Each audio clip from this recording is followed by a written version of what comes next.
আপনি যদি অনেক টাকা পয়সা ইনকাম করতে চান তবে এখানে রেখে দিন একটি এলাচ ও একটি লং। দেখবেন আপনার ভাগ্য রাতারাতি পরিবর্তন হয়ে যাবে। আপনি যদি প্রচুর পয়সা আমদানি করতে চান এবং সঞ্চয়ও করতে চান তবে এই শক্তিশালী টোটকাটি অবশ্যই করুন। পয়সা ইনকাম করা একটি কষ্টসাধ্য ব্যাপার এবং সঞ্চয় করা ততটাই কষ্টকর। কিন্তু আপনি কষ্ট করে কত টাকা ইনকাম করতে পারবেন তার একটা লিমিটেশন রয়েছে। কিন্তু আপনি যদি ভাগ্য পরিবর্তন করতে পারেন বা পয়সা ইনকাম করার টোটকা পালন করতে পারেন তবে আপনার ভাগ্যের চাকা দ্রুত গতিতে ঘুরে যেতে পারে। প্রচুর টাকা ইনকাম করেও আপনি ধনী হতে পারবেন না যদি আপনার সাথে আপনার ভাগ্য সহায় না হয়। তাই বন্ধুরা, এই টোটকা দ্বারা আপনি অবশ্যই প্রচুর ধন সম্পদের আমদানি করতে পারবেন, আপনার সঞ্চয় বৃদ্ধি পাবে। তাই এই শক্তিশালী টোটকাটি জেনে নিতে ভিডিওটি অবশ্যই সম্পূর্ণ দেখুন। চ্যানেল নীল পৃথিবীকে সাবস্ক্রাইব করে নিন ও আমাদের সাথে যুক্ত হতে পাশের বেল আইকনটি বাজিয়ে দিন।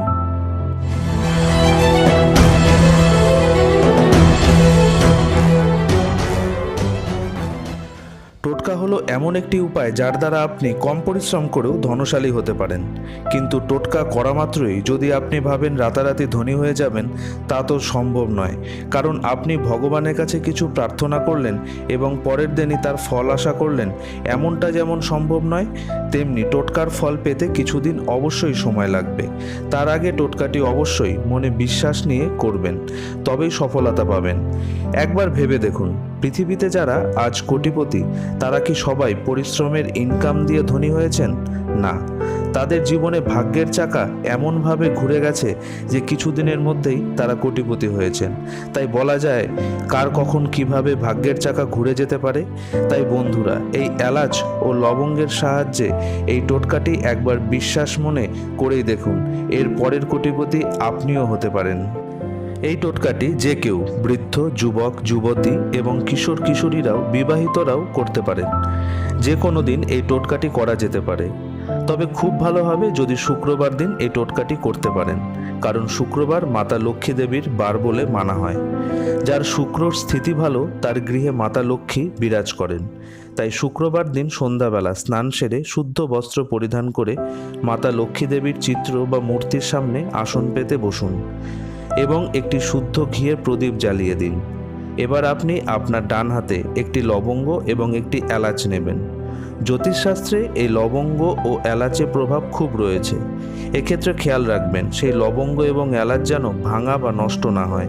সম্পূর্ণ বা গোটা এলাচ ও লবঙ্গ নেবেন। এবার এক মনে মাতা লক্ষ্মী দেবীর এই মহামন্ত্রটি উচ্চারণ করবেন। মন্ত্রটি হলো ওং মহালক্ষ্মী নমঃ। এই মন্ত্রটি 108 বার জপ করবেন। খেয়াল রাখবেন এই মন্ত্র জপ করার সময় আপনি অন্যমনস্ক হবেন না বা আপনাকে কেউ যেন বাধা না দেয়। এবার ওই লবঙ্গ ও এলাচ একটি ছোট্ট হলুদ কাপড়ের মধ্যে নিয়ে সেলাই করে দেবেন এবং ওই লবঙ্গ ও এলাচ সহ হলুদ কাপড়ের পুটুলিটি আপনি যেখানে গৃহে টাকা পয়সা রাখেন বা দলিলপত্র রাখেন অথবা সোনা রূপা রাখেন, মূল্যবান বস্তু রাখেন, এমন জায়গায় রেখে দেবেন। ভুলেও আপনার মানি ব্যাগ বা পার্সে রাখবেন না, কেননা আপনার মানি ব্যাগ অথবা পার্স লেদারের তৈরি। লেদার থেকে যে নেগেটিভ এনার্জি তৈরি হয় তার দ্বারা এই টোটকাটি নষ্ট হয়ে যেতে পারে।